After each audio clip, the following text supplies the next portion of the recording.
Seja bem-vindo à segunda parte do segundo vídeo da série Delta do Okavango. Mas os elefantes não se esquecem, por exemplo, dos machos que saíram do bando. Eles continuam amigos ali, tendo uma certa relação. Pode acontecer de um bando também se dividir, mas eles continuam com um laço de parentesco e eles se ajudam, mesmo sendo de bandos ali já separados, eles se ajudam em certas situações.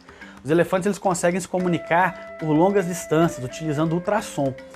Infrassom, pessoal.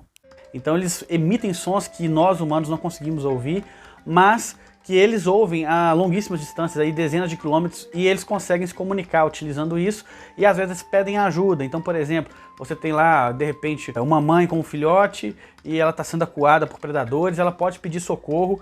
Os elefantes que são parentes, sejam do bando dela ou de algum bando próximo ali, né, que tem algum parentesco, eles vão se direcionar até aquele local para poder ajudar a fêmea.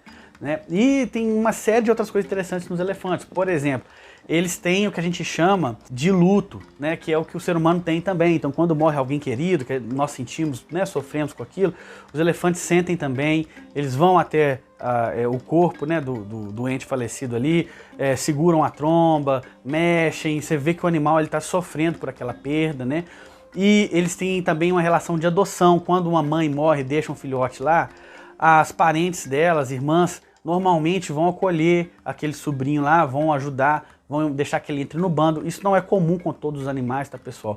A maior parte dos animais aí, a fêmea não vai aceitar um filhote que não seja o dela, mas no caso do elefante, elas adotam sim, o mais comum é que isso aconteça. E essa questão também de bandos diferentes, às vezes, se unirem por parentesco para resolver um determinado problema. Então, por exemplo, uma estação muito seca, tá faltando muita água. Um bando avisa o outro, olha, encontramos água aqui, eles às vezes se unem, formam bandos maiores para ajudar a procurar água, ou procuram uma matriarca mais velha, que tenha conhecimento de mais poços de água ali da região, para poder ir. Inclusive, a memória dos elefantes também é muito boa.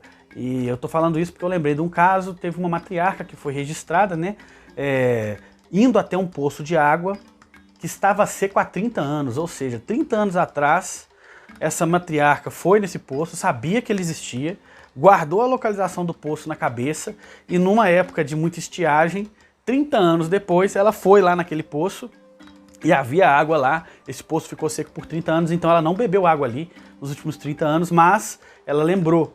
Então isso demonstra também a capacidade de memória, né? Tem gente que fala, um elefante nunca esquece, tem esse ditado aí, e não é de tudo falso não. Então, realmente, eles têm uma memória incrível. A segunda relação ecológica que eu separei são as sociedades de formigas. Eu separei as formigas, pessoal, porque eu sou apaixonado por esses insetos sociais. É incrível a sofisticação que elas têm. Fazem de tudo. Tem formigas, por exemplo, que cultivam pulgões em plantas. Os pulgões são parasitas, né? Que ficam ali sugando a seiva das plantas e eles secretam um líquido açucarado. Esse líquido açucarado que eles secretam é ingerido pelas formigas. Então elas começam a cultivar o pulgão mais ou menos como nós fazemos com as vacas. Então eles vão cuidar dos pulgões. Quando chove, por exemplo, elas tiram os pulgões da parte de cima da folha, colocam na parte de baixo para evitar que a água leve esses pulgões embora. Elas evitam que predadores comam esses pulgões, então elas protegem os pulgões de predadores. Então realmente assim, é como se fosse uma pecuária realizada pelas formigas. Além disso, você tem uma pseudo ali, agricultura, talvez a gente possa dizer dessa forma, que são as formigas cortadeiras. Quando você vê aquelas formigas cortadeiras carregando aquele monte de folhinha para dentro do formigueiro, saiba que elas não vão comer aquelas folhas. Elas vão cultivar um fungo e vão ingerir aquele fungo. E é por isso que ela está carregando a folha, mas ela não ingere a folha diretamente. Então assim, são sociedades extremamente complexas e obviamente assim como acontece aí no seu bairro, com certeza tem formigas no seu bairro, acontece também no Delta do Okavango, uma série de formigas interagindo ali com diferentes sociedades e eu acho que merece uma citação aqui no vídeo por ser extremamente complexa essa sociedade, vale a pena falar. Eu vou querer fazer um vídeo também só sobre sociedade de formigas. E aí falando no geral, né? não apenas nesse contexto do Delta, né? Mas existe ali uma variedade muito grande, por ser justamente um local onde tem abundância de água, onde normalmente não há essa abundância, né? Turma, segue o baile na terceira e última parte do vídeo. Um abraço.